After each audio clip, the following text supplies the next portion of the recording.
Are you feeling blah? Is your energy feeling like meh? Like, is the vibe really low? Well, in this video, we're going to be giving you 5 instant ways to help shift that blah and that meh into a better vibe.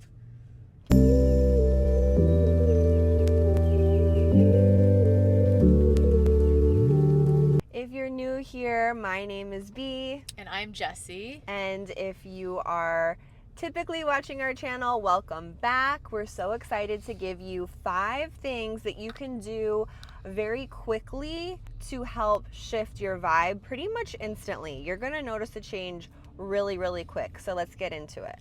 Doom scrolling, that's number 1. We're going to hit you with number 1, and I feel like that is what we all as a collective can struggle with at times. I can speak from my own experience.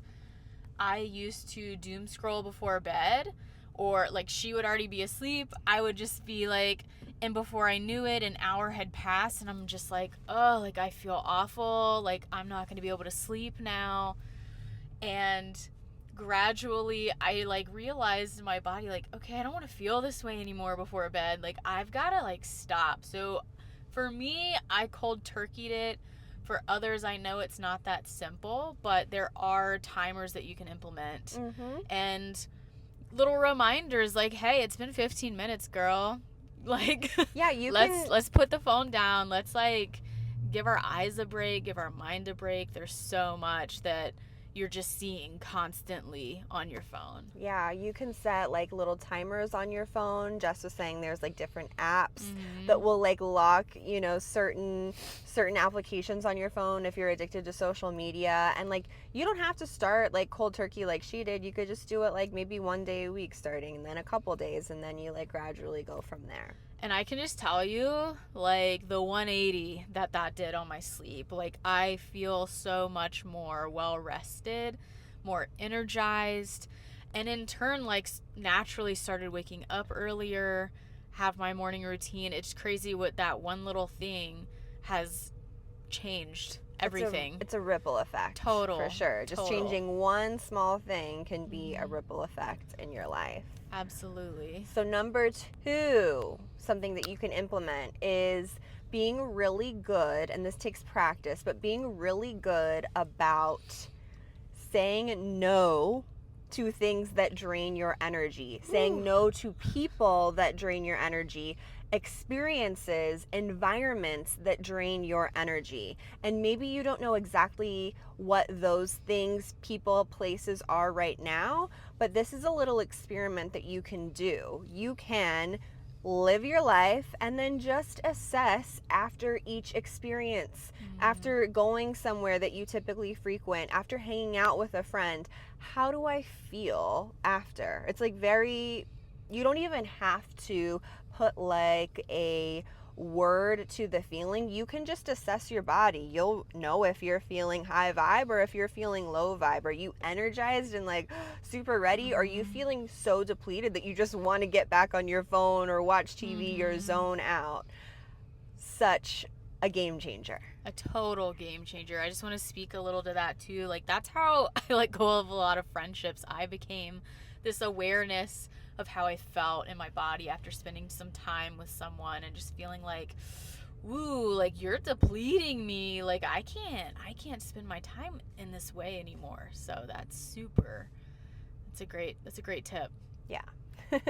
Okay, 3, listening to your body's signals. So this kind of goes hand in hand with number 2.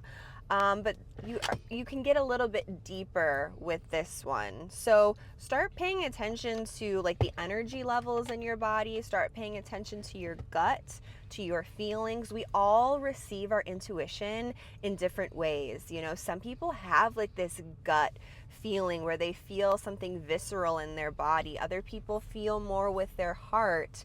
Maybe you're seeing more with your third eye. There's so many different ways to tap into your intuition, into your body signals. The key is to just start practicing, even if you don't have any idea what you're doing or what you're looking for. Amen. What's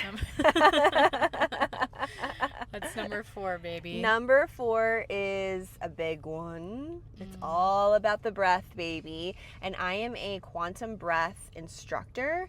So if you want to go deeper with learning how to breathe and then implementing breath work, that is just such a transformative experience for your nervous system and thus your life, you can book with me. I take people through a coaching program, and I have pre-recorded breaths just for you. And I've had people go through that program, and their whole world changes, truly, because it's all about making shifts from the internal. So something really simple, if you maybe haven't had experience with breath work, but just something so simple. The first step is start breathing from your belly instead of your chest. So just start to notice how you're breathing in this moment, actually. And are you breathing like a little bit more shallow? Is it from your chest? Or are you taking like big, deep belly breaths? Most of us, we're breathing very shallow. It's in our chest. And you know what that does? Keeps us in fight, flight, or freeze mode.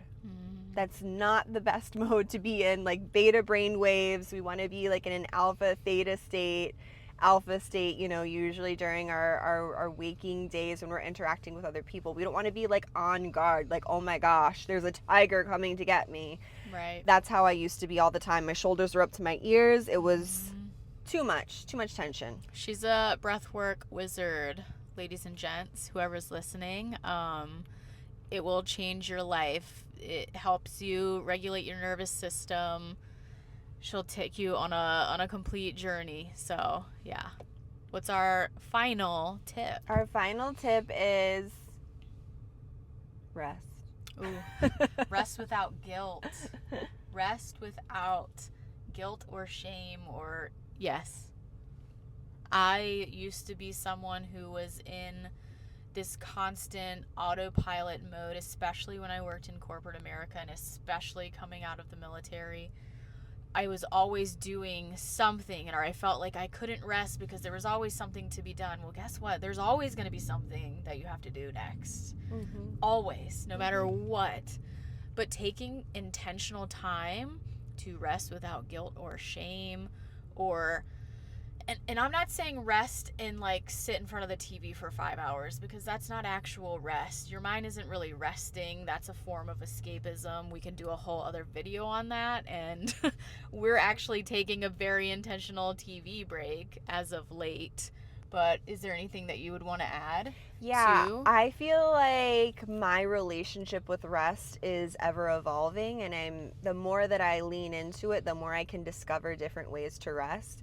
So something that kind of blew my mind is I thought rest was like, okay, I'm just supposed to like lay down and watch TV, and then it transformed into like, okay, I'm just supposed to like lay down, and then I felt really bored, and that was not realistic for me at the time. So something that like you can do that maybe doesn't seem like rest is giving your mind a mental rest. Like there's different layers to rest and different aspects of your body and of your psyche that you can rest. So if you need a mental rest, which most of us do, make yourself a cup of tea, some cacao, coffee, whatever it is that you love to drink. Sit somewhere peaceful. It could be in your house or outside, and just drink that drink. Just like take in the taste of it, the smell of it, the temperature of it. If you're outside, you can notice what sounds and colors you see. You can do that inside too. And every time your mind goes to thinking about something else, taking yourself out of the moment, you just practice bringing yourself right back to, I'm just being, I'm just sipping on this tea. That's it. And although it can feel a little frustrating if your mind keeps going to different places, because, you know, that's just going to happen, don't worry about that. That's fine. You're perfect as long as you're bringing yourself back, even if you have to do it 5,000 times, or even if you just do it once because you have been so far out and you forgot. That's okay. That's beautiful. You are practicing mental rest. So try it, go for it, see what happens. Mental rest and presence. And pro tip, if you like cacao, cinnamon and honey is where it's at. I make the best cup of cacao for us almost every Mhm. night since we've been on this like sugar cleanse too. That's a whole other video that we were gonna do, talking about like doing cleanses and things like that to like further release and bring clarity to our minds. And yeah, so Awesome. So we gave you 5 different options. Let us know in the comments which one you're going to try, which one's the most realistic, which one's resonating with you. If you like this video, please like it. Go check out our other videos, and also subscribe, turn the notifications on. We love you so much. Go love yourself.